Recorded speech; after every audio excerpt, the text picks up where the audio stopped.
This nonprofit asked us to build them an epic space. Well, maybe not so epic, but a place where that their staff can go and reflect and get some peace and quiet. Not a lot of peace and quiet out here. With foot traffic, a bus stop, and fire stations going on in the front, that would not work. Led us to this space right here. Between these two windows, we were gonna put up an 8-foot tall fence. It's gonna come out right at 16 feet and bring it out to right here, and there's gonna be a fence that went around it, and we were gonna build a nice space right in here. And it's gonna have to be gated because there are a lot of homeless and people walking around, so we wanted to make sure that they weren't getting into the space. The city said, no way, Jose, you cannot put it right there. It's too close to the street, it's too close to the corner, and you're gonna end up blocking visibility. There's only one other spot on this property where we could create a small space like this, but it's mostly on the neighbor's property, and I didn't think we would get permission to do that. When I first saw this area, I thought it would be absolutely perfect. It has one major problem though, which is the property line divides this space in favor of the neighbor. He did finally give us permission, and he said yes, that we can build this hardscape on his property, but he was not willing to budge on one condition. We'll find that out in just a minute. So the first thing that I did is I made this 8-foot tall, because a 6-foot tall gate, you would be able to kind of like peek over and see what's going on the inside. I did not want that. I want this place to be completely sealed off. So most gates that you see on a house are going to be a pull out, entering Narnia. And that's exactly what I wanted this whole space to be about.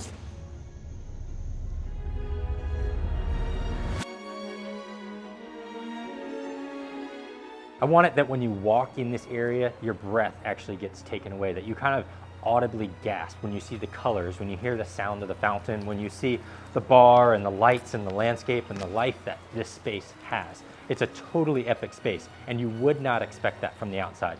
So that gate is pinnacle into making this feel like a Narnia-like experience. Besides that kind of initial moment when you first walk in the space and how it kind of takes your breath away, I also wanted the space to have intention and purpose, because the staff at this nonprofit are dealing with some pretty heavy stuff, and I wanted this space to reflect who they are and also build them up when they come in here for lunch or just come to get a minute.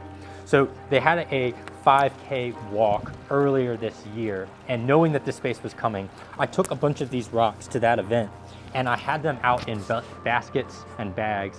And I told the people who were going on this 5K, grab these rocks, take them with you, pray over them, know that they're gonna be put into a space that is going to need prayers. The people that are gonna be in that space are gonna need prayers. Take these rocks with you, say a prayer, and bring them and put them back in the fountain. So these pavers right here, and it's evidenced by a couple of the things that are written on them. Every single one of these pavers that you see right here, of these smaller ones, has a scripture verse, has a word of encouragement, has a prayer on the back of it. That way, when we walk on this space, we're walking on his word, we're walking with his prayers, and it just makes this entire space feel like a place that you can come and you can relax. The design took me a while to put together. I wanted the space that's gonna pull you to the end and not everything be right here, but it's also narrow. So how do I use this space and get it to fit? My thoughts were, I want to create some seating areas on either side. So I have 3 separate seating areas, but I didn't just want this massive turf. I wanted it to be broken up and feel like it was intentional. So we used these Techo Block Borealis little walls right here to kind of break up the space. And obviously our fountain sits in this one. But this pathway, if you notice, these stepping stones curve out and they curve back in, and it almost forces your steps to move. And the idea is every time I get you to do something, whether you know it, you're doing it or not, I'm forcing you to subconsciously change as you're entering the space. So as you wind through here, not only do you have our prayers, we have our word right here, you're also kind of transitioning to getting into the space and actually processing in this space. Now, from the usability standpoint, I couldn't just have it all walkway and seats and benches. So we made this circle area here so people could gather. I got these chairs. I really like these. It's like a teak chair with some webbing. Lasts a really long time. And the idea is these could all be kind of bunched up and gathered over to one side. And it opens up some more space in here. Or if there's a ton of people out here, you can take out this chair and put it over here. And now people can sit on this seating wall right here. So the idea is whether there's just 4 people or whether there's gonna be 30 people in this space, it can kind of expand and contract. Now, on a nice day like it is today, it's about 65 degrees. It's absolutely fantastic. I like to work outside. And so my thought was, I should put a bar in here where people can come and sit with their laptops and just kind of hang out in this space. They can see out the gate. They just know where they are. The sound of the fountain is absolutely mesmerizing. Absolutely mesmerizing. And I just wanted a workspace, especially if I want to bring out some hors d'oeuvres or a meal or something like that. I didn't want to have a table and chair that's kind of clunky that you have to move around. This just adds some permanence, and it also has some beautiful kind of streaks and striations through it. Another element was what it looks like from up top. So that's the boardroom right there. So I laid this out, this entire space, where it actually is attractive from above, also from a council room right here, so people can kind of look into the space. The fountain is kind of lined up right there. So as people are inside of there, I've laid things out on this side so that you're not blocking the view from these windows, but it also looks really good from up above.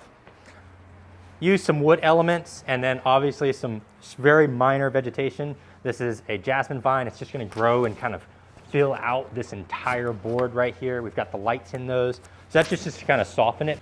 The last thing that I absolutely love is the fountain. We've already kind of brushed on it, but I really want to talk about how a fountain works in this space. All of these hard walls just take that sound and they echo and it reverberates into this space. So it does not leave. It could be a perfectly quiet day and that thing would almost be too loud.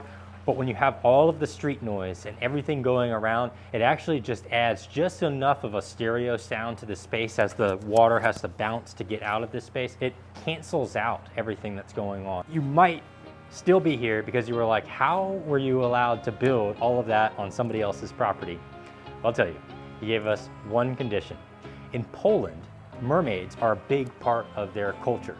They are part of their folklore about how their area was founded and how these mermaids came up and had taken care of and shepherded their area. You have to put a mermaid in that space if you want to build it on my property.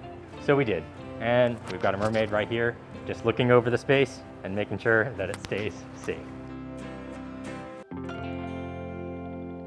What a fantastic place. This nonprofit now has a very special place where they can get away from that street noise, the fire trucks, and the foot traffic. I do want to mention Sean Cameron, Yorktown Materials, and Mercury Mulch all donated stuff to make sure that this space could happen and make sure that it could happen on a budget. They did a fantastic job making sure that we were supported and making sure we had the things we needed in order to support this nonprofit. Thanks for watching, guys. Be sure to give us a subscribe. I know I say that and maybe it gets nuanced, but it really does help us to know that you guys are following along and appreciate the content that we're creating. That's it for now. Get outside, my friends.